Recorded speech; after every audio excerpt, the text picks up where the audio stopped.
friends, Romans, countrymen, you are tuned to Hatchet Chat, and this is a new episode featuring my friend, my homie, Canadian nerdcore juggalo rapper, MC Snacks. Welcome to the show, MC Snacks. Thanks, buddy. Thanks for having me. It's an honor. We met at Dark Carnival Games Con. We've done a few songs together, and we thought, we'd do this episode about F Off, Shaggy 2 Dope's debut EP, solo EP, because you know a lot about the Juggalo culture, and let's talk a little bit about this EP. You have a copy of it, right? Do you want to show the camera?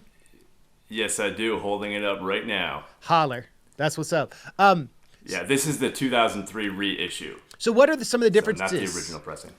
Between the reissue and that one, do you know? Yeah, that's a great question. So originally it was released in 1994, and I don't have the exact timeline for like the original releases, but I do know that it didn't have 4 tracks originally. It was a single, and it just had the title track F Off with I'm Not Alone, and then re-released shortly after as an EP with 4 tracks, added Clown Love and 3 Rings.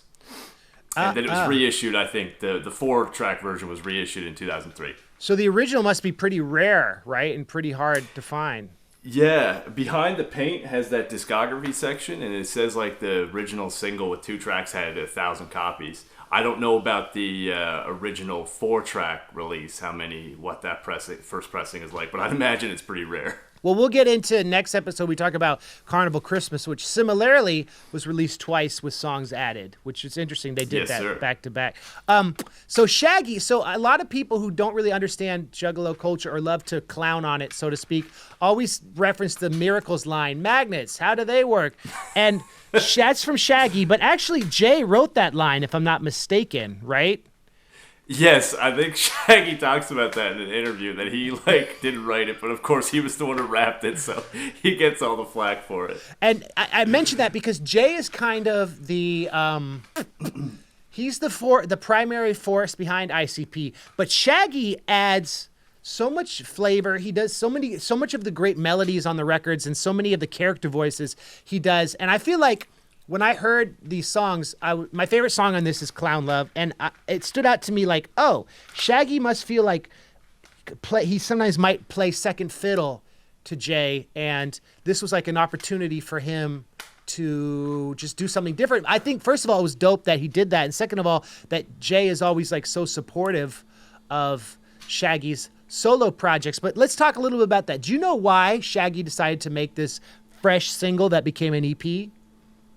I'm not sure the reason behind it. I know that, again, Behind the Paint talks about, when it was being promoted, they thought ICP were breaking up, like the Juggalos at the time did, and then Violent J ended up being all over it. But I don't know what prompted them to start, to have the idea of a Shaggy solo project, to be honest with you.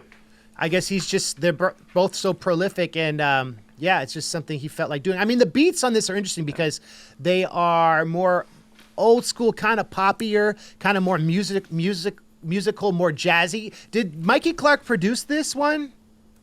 Yeah, I believe he produced it. Yeah, front to back. Yeah, it says here, produced by Mikey Clark. That's tight. And it says music written by Mikey Clark and ICP. Oh. Lyrics written by ICP. So, yeah, but again, Violent J is all over it. 3 Rings, of course, ended up being an ICP song, but he's on it besides that song as well. So. What's it? The I'm Not Alone. Wait, what's the song he's on with the chorus? Where Jokers and Freaks. That's I'm Not Alone. Okay. And I think the first track F Off, he comes in and tries to do a verse, it's like a funny almost section where Shaggy kicks him off. It's like, no, this is my record.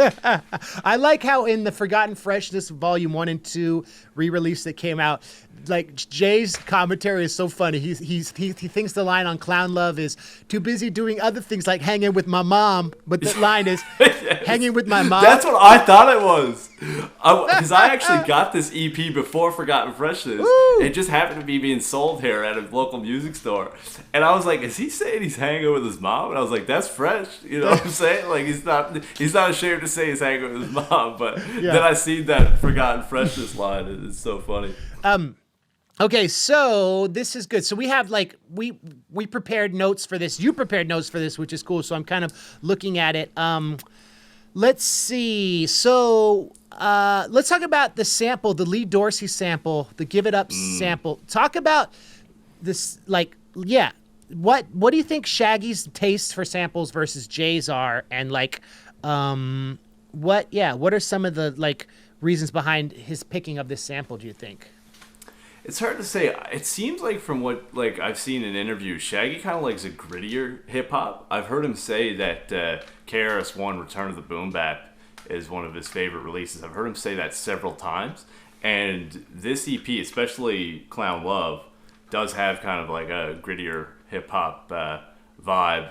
And that sample is just so good. It's pretty sped up in the beat. And then with the electric piano and how his verse is like phased left and right. It's just so good. That is tight. But I wonder who picked the sample, if like he helped dig it up or if that was a beat Mikey Clark had laying around. It's hard to say. Because Mikey Clark is a king of like esoteric, awesome, old school, like funk and soul and rock samples. So I wouldn't be surprised if Mikey Clark found this one. But who knows, right? Yeah. It's hard to say. Because Shaggy used to be a DJ way back in the day, so you never know. And then you talk about, in the notes you talked about how this shows like the gang pluralism, the forks up, forks down, right thing. Like talk a little bit about that. That's tight. There's a lot of that. So they always have like references to like gangs back in the day, but almost like they want to unify all the gangs, like you said, with the whole forks up, forks down. And I think I wrote it down. Like there's another specific line here where they reference that. It says, throw your signs in the air. What's set? I don't check. I don't care. So kind of the similar vein of the whole forks up, forks down. I always thought he said west side. West side something. I don't care. But yeah, you're right. What's set? I don't care. That's tight. That's a good. Yeah. Good absolutely. Research, MC Snacks. I tried. I didn't want to let the Juggalos down or your fans. So let's talk about the carnival imagery on I'm Not Alone. Because this is interesting, because when we look at the chronology, this came out after Ringmaster, but it was before they got signed to Jive, right? Like if we're looking at the history. Or had they been signed to Jive? Yeah. Okay, so talk a little bit about that. I don't think so. Yeah. Yeah, so I think this was like really when they hit their stride regionally in Michigan and in the, surrounding areas. And they were just, I think, pumping out classics to the Juggalos they had following them at the time. And they just happened to be one of those, but I don't think they were signed to Jive at the time they put this out. Right. And like you said in the notes, what was it? This Three Rings ended up being on Riddlebox, kind of like the Dead Body Man from the Terror Wheel was on Ringmaster. So it's interesting how the EPs, the sideshows, this functions kind of as a sideshow, kind of as a solo EP, but they would use it to test material that would end up being on the albums. But so my question for you is, was Three Rings changed much for Riddlebox? Do you know? Yeah, there is. And I think there's actually several significant line changes here from the Three Rings on the F Off EP to the Riddlebox, actually, if I'm not mistaken. I think there's actually significant ones in both Shaggy's and Violent J's verses. I don't think sonically anything's changed, because I think Dead Body Man was slightly sped up on the Riddlebox. Right. But I think sonically it's the same, as just some lines were swapped out, if I'm not mistaken. What, do you know the nature of the swapped lines? It'd be interesting to look at that. There's one like, I think like, don't play me out because I'm rolling with the sideshow is in one of them. But then he says like something about an albino in the other. I don't have them all written down, but there's a few like straight up swaps for lines. That's interesting. So I'm not sure what triggered it. I doubt it was. I don't know. I've always thought like what triggered the change, because like I don't think they were worried about offending anybody. So I don't know what would have triggered that. It's interesting. I mean, I think when I think about that, I think about how like they did variant covers for Malenko, had different color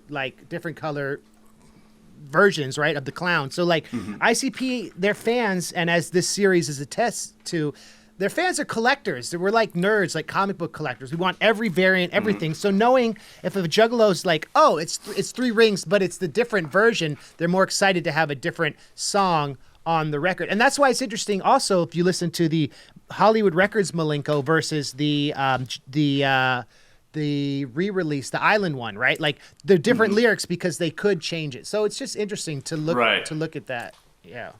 Yeah, I've always thought it was super cool. Like as a musician myself, like what would have triggered the logic? Like did they just think the new line was better? Like it's always interesting, and it's not the only instance of them doing something like that. That's tight. Okay, so then like this spawned the F Off record, and then F Off MF, right? The trilogy of his albums. So you talked about on the Shaggy and the Creep Show podcast, episode 7, he talks about doing more solo projects. What exactly did he say? Because I only know about that because you mentioned it. I didn't see that. Yeah, so he did say that there would be more solo projects most likely, but he confirmed that the F Off trilogy was concluded with FTFO MF. So he said he's going to leave that series as a trilogy, and the next project will likely be something else outside of that. You know what song is brutal on the FTFO MF is the Psychopathic Soldier one? Yeah, dude, that's we don't need to get into that, but that's a great song. It is. It's probably one of my favorite Shaggy solo songs too. Such a banger. Shaggy, it's funny, like you listen to when Shaggy is ready and on fire, he is so dope, but like there's the skit when Vampiro gets high where he's all blazed, like stumbling on his lyrics. Yeah. Sometimes Shaggy is just all over the place, but when he's focused, it's like he kills it. He kills it, and it's like the dichotomy between him and Jay is what makes ICP so special, and that's why I think it's worth doing this whole episode on his debut EP, because of course Jay would have solo EPs. I think the best Violent J one's probably Wizard of the Hood. What do you think? I would agree. Yeah, it's one of my favorite albums of all time. It's so good. Oh, and I referenced one of those. On our collab, our first collab. I reference a line from that, right? Yes. Well, I think on the Mega Ran, Dewey Decibel System, you reference Wizard of the Hood. Right. On ours, but you reference Miracles on our collab. Yeah. Which we began this episode talking about. Exactly. Which is tight. I want to shout out some people. I want to shout out Jump Steady because he has always been super supportive of like the nerd rap stuff. He brought me on to the Gathering and Dark Carnival Games where we met. I want to shout out Kevin Gill for linking me with the Psychopathic people. I want to shout out Child's Play Ninja. I just did a podcast with him, and like that dude is awesome. And I want to shout out your new project that I have a verse on about my son, and I thought as we wrap up this episode, we could talk a little bit about your new album because I think it's fire. What's it called? Oh, man. Where can fools find it? Let's talk about that. Snacks.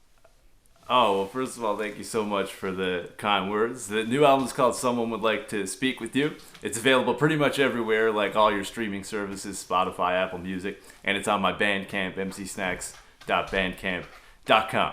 So, yeah, it's a cool little project. 10 songs, 28 minutes, and if you have time, check it out. I hope you like it. Snacks with an X, of course, as you'll see from the Snacks with an X from the comments. One of my favorite songs on there is "The Good Deed Ninjas," where you talk about just being ninjas and going through and helping people in a surprising way. You talk about you just appear and then you put them in like a chokehold, and then like there's a guy whose date's coming over and they make dinner for her. Your stuff has a great sense of humor and also kind of like a spirituality, especially this record. So yeah, it's like I could see how you're definitely influenced by ICP. So let me ask you, might be a controversial question, Snacks, but since we're on the topic of a Shaggy solo record, do you have a favorite member, Shaggy or Jay, Joseph or Joey?